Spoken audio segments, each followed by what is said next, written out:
afternoon, everyone. Thank you so much for joining us today.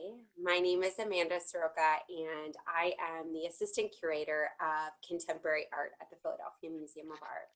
I'm incredibly excited to welcome you all to the sixth in our virtual programs and the last formal presentation in our series, The Production of the Self, Conversations about Marisa Merz, which is organized by Dr. Lara D'Amore, the Marcello Ruma Fellow in Contemporary Italian Art at the Museum. And give us a wave, Lara, as well as myself.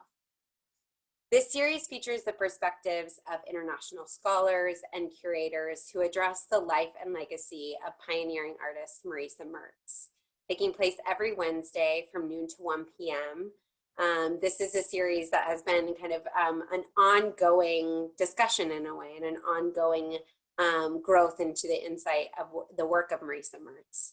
And a special thank you to those who have been with us week after week. Like I said, this is the sixth one, and I feel like every week offers us a new perspective and insight into Merz's life and practice. Before introducing our esteemed guest speakers, today we have two. I would like to quickly introduce a few housekeeping notes for everybody. You'll notice that you are all currently muted, or should be. And during the presentation portion, we're going to keep everyone muted until we enter the more conversational Q&A aspect of our event, which will take place immediately following the presentation. That said, if you have questions or comments before that Q&A time, we encourage you to share these using the Zoom chat function. Laura and I are going to be monitoring these questions and do our best to make sure that they're addressed during the Q&A. Our speakers have specifically asked us to also encourage you all to ask your questions yourselves. There will be a special prompt at the end for those who are tuning in. So perhaps even more so than previous programs, where we really want to encourage you at the end to share your questions out loud. So feel free to use the Zoom chat function if that's what you're more comfortable with, but you're also welcome to wave and raise your hand, and we'll call on you for questions. I should also note that today's session is being recorded, but the final recording will only include the introduction and presentation sections, not the Q&A, since we want everyone to feel comfortable asking whatever questions they have and making the comments that they feel. We will and have been recording the entire series and are going to be sharing back these recordings with all of you at the end of our series. And you can actually access earlier programs in case you missed them, with much thanks to the support from our colleagues at the Italian Cultural Institute in New York. You can easily access them on their website. We'll put a little link there. Thank you, Lara, in the chat. Before jumping into introductions, I would first just like to ground us into the work of Mertz herself. This series, The Production of the Self, has been organized in conjunction with the artist room dedicated to Mertz that I worked on together with our senior curator of contemporary art, Carlos Basualdo, which is now on view at the Philadelphia Museum of Art, which in early September reopened to the public, and we couldn't be more thrilled. This presentation was made possible through a host of lenders and the generous collaboration of Marisa during her lifetime, as well as Beatrice Mertz and the Fondazione, and Simona Battisti and Gladstone Gallery. Occupying a unique and pivotal position in post-war European art, the work of Marisa Merz combines a keen attention to materials with a deeply personal symbolism. Mertz is the sole woman artist affiliated with Arte Povera, a term coined in 1967 to describe a group of artists whose work emphasized process and the use of unconventional materials in an attempt to connect art and life. That role as the sole woman artist is one that's been problematized and challenged throughout this series. As you will see in the installation images on your screen, the gallery at the museum features the artist's drawings, which Francesco Guzzetti spoke so eloquently about that aspect of Merz's practice last week, as well as her sculptures and more installation-based work with copper wire. As we will dive deeper into today, Mertz employed malleable materials throughout her work, like copper wire, wax, and unfired clay, as well as aluminum and lead. As these elements are knotted, woven, recombined, which are techniques often linked to craft and female labor, Mertz insistently subverts antiquated stereotypes of the feminine and the maternal through the incorporation of heavy metals and industrial paints. As Luigi Lonardelli elaborated on earlier in this series, this relationship is both an insistence and a subversion. Rounding off our series of presentations, we're fortunate to have with us today Dr. Silvia Bottinelli and Sharon Hecker, who together will be presenting on lead and aluminum in Mertz's work as offering layers of meaning into her life and practice. Silvia Bottinelli is a senior lecturer in the Visual and Material Studies Department in the School of the Museum of Fine Arts at Tufts University. Dr. Bottinelli received her PhD from the University of Pisa. Her research on 20th century art has been widely published in scholarly volumes and journals. Among recent book-length works, Dr. Bottinelli authored the volume Double-Edged Comforts, Domestic Life in Modern Italian Art and Visual Culture, and co-edited The Taste of Art, Cooking, Food, and Counterculture. Her scholarship has been supported by the American Philosophical Society, the Center for Italian Modern Art, and the Terra Foundation. And she received awards from the Food Studies Research Network and the Italian Art Society. Sharon Hecker is an independent art historian and curator who specializes in modern and contemporary Italian art. She's a leading authority on Medardo Rosso and has published on other key Italian artists such as Lucio Fontana, Luciano Fabbro, Francesco Lo Savio, and Marisa Merz. She was also project coordinator for Jenny Holzer at the Venice Biennial in 1990 and has curated exhibitions at the Harvard University Art Museums, Pulitzer Arts Foundation, and Gallery Thaddeus Ropac. She's actually currently curating the first museum exhibition dedicated to Lucio Fontana's ceramics at the Peggy Guggenheim Collection in Venice, set to open in 2024. Her books include A Moment's Monument, Medardo Rosso and the International Origins of Modern Sculpture, Post-War Italian Art History Today, and Tying the Knot, Finding Lost Wax, The Disappearance and Recovery of Ancient Casting Techniques and the Experiments of Medardo Rosso, and together with Silvia Bottinelli, our other speaker today, working on a forthcoming publication, Lead in Modern and Contemporary Art. Scheduled for 2021. So thank you so much to both Sharon and Silvia for being with us. Just as a reminder, following this presentation, we'll have a Q&A portion and we hope to wrap up right around 1 p.m. We appreciate you being with us during your lunch hour. Before passing the screen over to our speakers, I do want to extend my heartfelt gratitude to the supporters who made this online program and virtual series possible. A special thank you to the Consulate General of Italy in Philadelphia, the Italian Cultural Institute of New York, and the Daniel W. Dietrich II Fund for Excellence in Contemporary Art.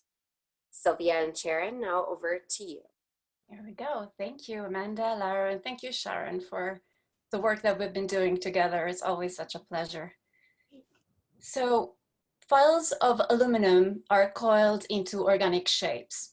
Lead sheets are formed by hand into open containers filled with water, wax, and plants. Marisa Merz engaged with lead and aluminum throughout her practice, yet scholars have rarely mined the artist's dialogue with these metals and seldom reflect on how these metals' meanings are elicited, questioned, and denied in Mertz's art. In this paper, the result of a sustained dialogue and collaboration between the two of us, we will discuss the artist's use of aluminum and lead to add another layer to the understanding of the coexisting and sometimes conflicting meanings in Mertz's sculpture that have been presented throughout this lecture series. Our paper samples two possible methods rooted in material studies. We look at aluminum through an analysis of its physical behaviors and cultural connotations, and we read lead by looking at its relationship to ancient symbols of interiority and processes of artistic creation. The goal of this short paper is to exemplify, without exhausting, the diversity and wealth of interpretative opportunities that open up by interrogating materials in Marisa Merz's oeuvre. Why should we look at materials as signifiers in Merz's art? We believe that artworks convey information and acquire significance not only through the images that they represent, but also through their physical presence. At a time of increasing dematerialization of everyday experience due to technological innovation, the lens of materiality has become central to art historical debates. And in broader terms, this talk will reopen the methodological question of material history in the works of other artists connected to arte povera, while acknowledging that recent histories of the movement have denied such relevance. Quote, "In those days, I was doing works with sheets of aluminum. I would cut and sew these things. They fold by themselves, you know. You don't have to force them. They have their potential and their limits," end of quote. In this quote, first published in Marisa Merz's essay Lo specchio ardente in 1975, Marisa Merz describes the process behind her untitled works with aluminum created in the mid-1960s. The artworks are curved structures of aluminum foil that take on organic forms resembling shells, coils, and waves of water. The foils overlap and connect to build objects that look heavy while being light and mobile. Sometimes called living sculptures, these pieces seem to breathe as they respond to the movement around them. The artwork's own interaction with the viewer's bodies and Mertz's quotes above indicate the artist's interest in aluminum's own agency. Mertz acknowledges that aluminum sheets' creative power and underlines that they fold by themselves. The aluminum structures freely interact with the viewers, another indication of agency. And this hypothesis is reinforced by the choice of displaying the untitled aluminum works decades since their construction, leaving the patina and coloration changes on aluminum sheets, as noted by Teresa Kittler during her Q&A. And this is another way of respecting the material's own process and behavior. And this is also noteworthy because it differs from the rhetoric of the aluminum industry before and after the war, in the context of which aluminum is presented as evidence of humans' power and control of nature, rather than having agency. And in fact, refining aluminum from bauxite was a relatively new technology that emerged in the late 1800s, thanks to discoveries in chemistry, and was seen as a manifestation of scientific progress. Aluminum had been a signifier of progress since before Mertz's childhood. As stated by curator Rebecca Roberts, and I quote, "Although it is the most common metal in the Earth's crust, aluminum was too difficult to isolate and too expensive for commercial use until the turn of the 20th century. Industrial rolling of aluminum foil had begun by 1910 in Switzerland, and then in the 1950s, after the metal rationing of World War II, production and consumption of aluminum exploded. Like plastic, aluminum has revolutionized both industry and daily life," end of quote. During the fascist period in Italy, aluminum was indeed associated with modernity, and the metal was used to build airplanes and cars, icons of speed and modern life. Not by chance, embracing the celebration of speed and technology that characterizes futurism, female artist Regina Brachi, and thank you Lara De Mori for inspiring this connection, chose aluminum for her representation of the aviator's lover, actually. In this high relief, sheets of aluminum curve and form recesses that fragment the figure through a juxtaposition of planes and recall an android, a hybrid of human and machine. During fascism, aluminum was also used as a tool of propaganda, presented as an autarkic product. Bauxite was extracted in Istria, Abruzzi, and Apulia, and refined in Ivrea.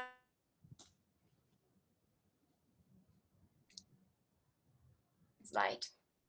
In Il Metallo del Miracolo, The Metal of Miracle, an account on aluminum published in 1940, aluminum is presented as one of the few natural resources that Italy could count on to reach an industrial and economic independence from other countries. According to this book's authors, Butner and Pease, quote, "Nature, which has been sparing with mining health, wished to make an exception for aluminum. The minerals from which this metal can be extracted are indeed fairly distributed across our territory," end of quote. In the immediate post-war period, the idea of autarky was rejected, yet remained the hope that aluminum could lead to a promising industrial future. In Passato e Avvenire dell'Alluminio in Italia, published in 1946, engineer Carlo Panzeri argues that, quote, too often in the past decade, the question of the so-called autarky was brought up.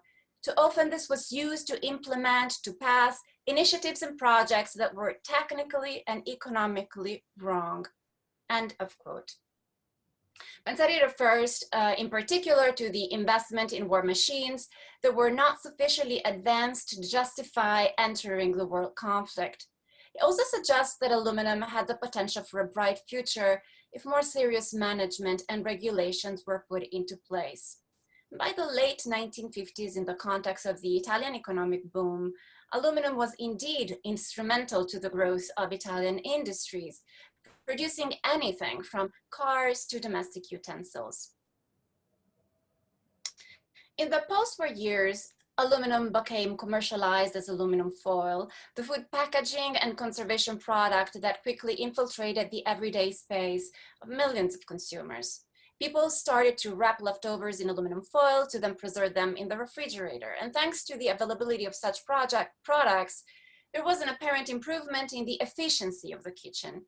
The acts of folding, lining, and wrapping foods with thin sheets of metal became part of the modern kitchen's semiotics. These gestures contributed to redefining everyday habitus and rituals, hammering in the minds of post-war Italians that modernity was part of their new identity. To contemporaneous publics, Merz's works with aluminum foil simultaneously pointed to the domestic space of food preparation and the public environment of industrial production. And this is something that Luigia Lonardelli mentioned in her talk as well. In this sense, the work's materiality linked together the personal and the political. But perhaps unintentionally, the incorporation of metallic sheets into Merz's artwork references the fast pace of industrialization in Turin specifically. And in fact, aluminum foil was manufactured close to Merz's home in Italy. Comitel, the company that went on to dominate the aluminum foil market in Italy, opened in the Volpino area in the early 1960s. And the company registered the brand Cookie, a name now iconic in Italy to the point of being synonym of aluminum foil. So Merz's process with aluminum foil allows for a slow-paced digestion of the accelerated phenomenon of modernization in her city specifically. Such a reading places Mertz in line with the work of other Arte Povera fellows who explore similar dichotomies of traditional and modern, artificial and organic, and gives particular relevance to the multifaceted meaning indexed by materials. That said, Marisa's intentions concerning aluminum remain elusive. She does not speak extensively about her choice, making definite readings impossible. And the openness of the work, I argue, actually enhances its value. I suggest that Marisa Merz's aluminum sculptures should not be read as a literal celebration of neither domesticity nor industry, and cannot even be seen as complete recognition of material agency. Visual comparisons help to demonstrate that her untitled pieces with aluminum foil, which are created in the home space in parallel with child rearing, were very distant from the kinds of aluminum-based crafts that contemporaneous women were encouraged to experiment with in collaboration with their children, an example of which can be seen in this page from the book Il Passatempo that was first published in Italian in 1971. Merz's process, workplaces, and forms were also distinguished from those of the blossoming industry of the post-war period, in the context of which factory machines were instrumental in the printing of functional and serial aluminum parts. Finally, the aluminum sheets themselves cannot be seen as unambiguously natural materials, as they are rather the product of the human processing of natural materials. This is evident at a visual level by comparing a bauxite ore with aluminum foils. The ore is a composite of various materials. It is volumetric and has a rough texture. By contrast, the sheet contrast, the sheets are flat, polished, and uniform. The aluminum sheets themselves are the result of a dialectic of natural and artificial, even before they become part of Mertz's artwork. Thus, aluminum's works point, and maybe a last slide here, point towards overlapping discourses that enrich meaning while remaining tangential to each of them to assert their own ultimate independence. The previous reading involved external, historical, social, and political events. My part, in contradistinction, will focus on Mertz's use of lead in relation to symbolic interiority and processes of artistic creation. When it comes to her use of lead, Marisa Merz was opaque in our conversations about her art. She was my neighbor for 25 years around the block, and we spoke about these works for a review I did for her exhibition at Macro in Rome.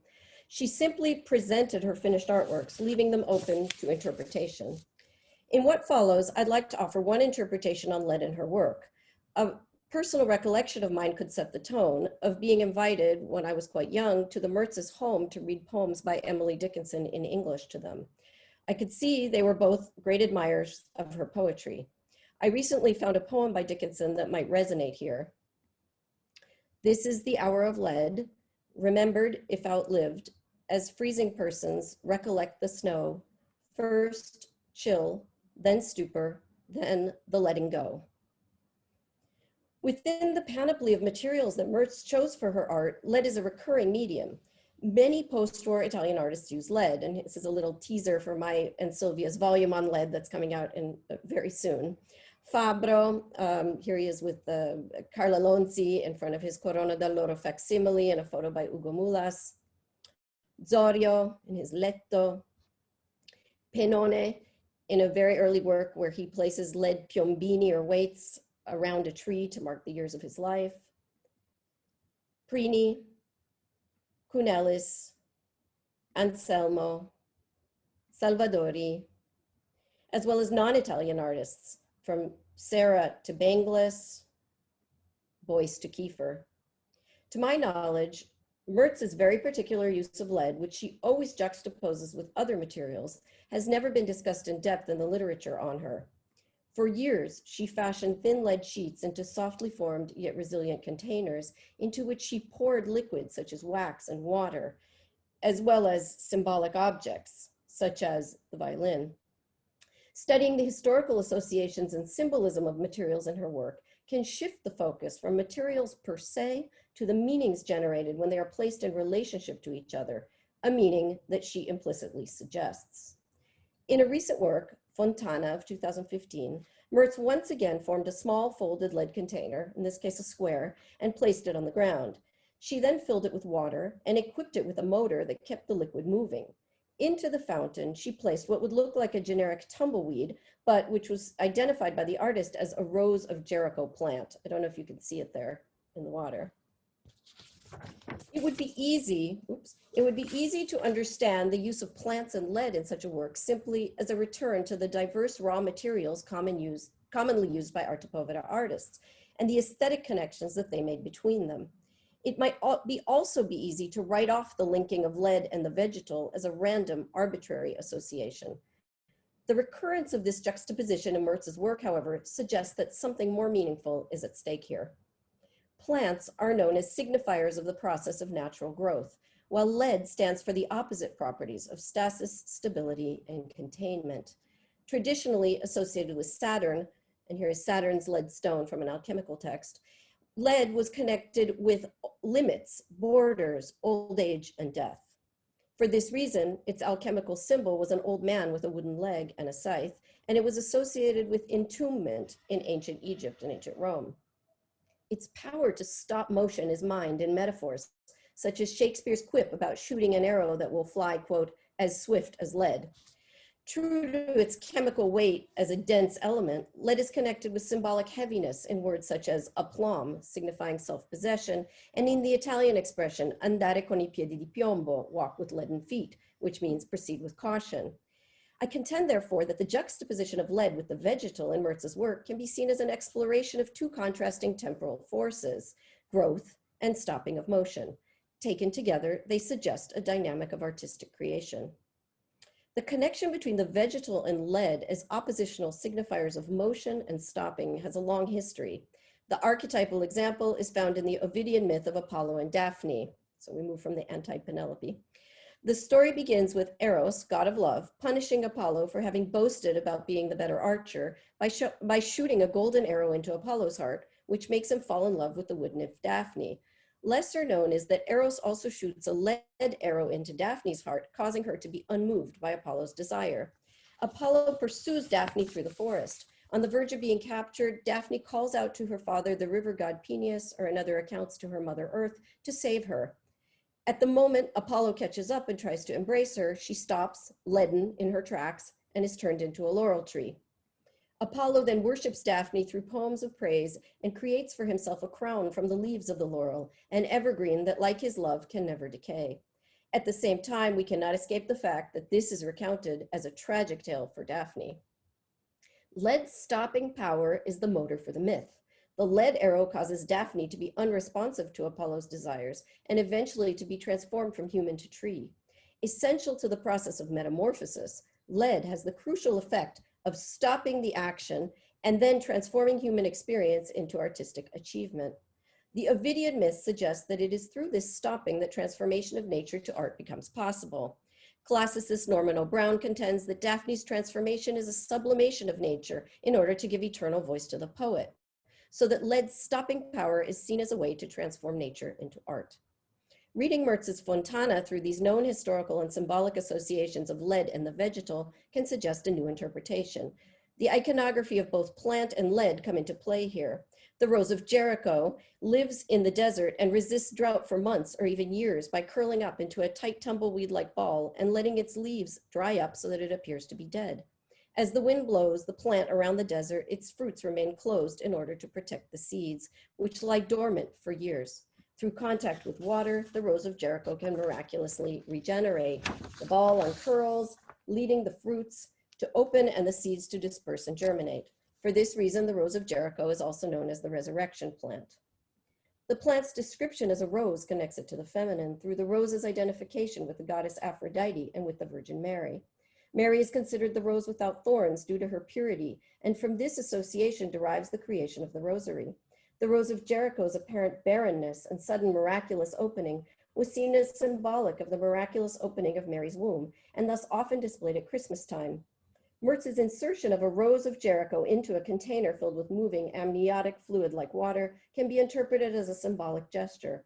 Her work recreates a miraculous act, one of the most profound stories of creation seen from the point of view of feminine experience.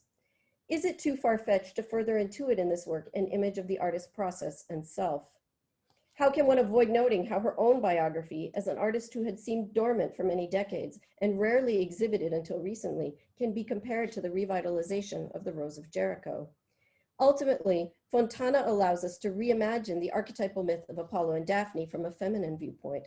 Thus revisioned, the myth does not take Daphne's stopping either as her death or her endpoint, but a form of necessary creative dormancy, the need to go inside oneself in order to survive and come to life again in another form. When considered as Daphne's story, not Apollo's, the myth can be reread as stopping the motion of nature for the purpose of regeneration. When the life juices finally reemerge and start to flow, the laurel tree is revealed to have been a protective temporary container. The leaden arrow can be seen as a mode of stopping animation, not for Apollo's, but for Daphne's transformative purposes. Mertz envisions lead's stopping power as a receptacle that can contain, support, and keep open the potential for artistic transformation. Materials like aluminum and lead allow Mertz to expand the temporality of her art, indexing prehistory, antiquity, recent pasts, as well as the present and the future, which become all present in the work, all connected in a continuum. Also, these materials point to stronger relationships with the physical space. While lead's own weight keeps Marisa Merz's sculptures attached to the wall and placed on the ground, the lightness of aluminum is honored by the frequently floating installations, with some exceptions, of the artist's living sculptures. Mertz listened to the metal's own agency, their inner needs and even intentions, recognizing her works as a collaboration with materials. This shifts the attention from human individuality to interconnectedness with other humans and even non-humans. In political theorist Jane Bennett's words, quote, "The rubric of material agency is likely to be a stronger counter to human exceptionalism," end of quote. Finally, these materials became means for a yet to be unpacked or can become means for a yet to be unpacked dialogue with contemporaneous artists within and outside definitions of arte povera. And for example, Alighiero Boetti's Panettone from 1967 looks like a direct response to both Mario Merz's igloos and Marisa Merz's aluminum sheets.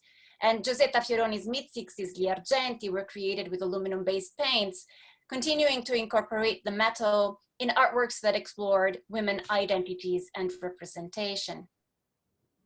The same kind of active dialogue through materials can be seen in Mertz's use of lead. If we compare it to Fabro's pressing of vegetal forms between lead and glass sheets in Felce and Edera of the 60s, or Pennone's use of lead piombini in Alti Marittime, I miei anni collegati da un filo di rame. In light of studies of materials that have enriched the art historical landscape in the past 2 decades, we believe that it is time to reconsider the ways that materials expand the possible narratives and meanings of post-war Italian art, and especially arte povera, which was initially interpreted as deeply concerned with materials and began to refuse extended critical discussions of their relevance in the 1970s. In revisiting Marisa Merz's works through her materials, we conclude with a question for you. What are the methodological benefits and critical problems with reopening a conversation on materiality in arte povera and post-war Italian art? Thank you very much. Thank you.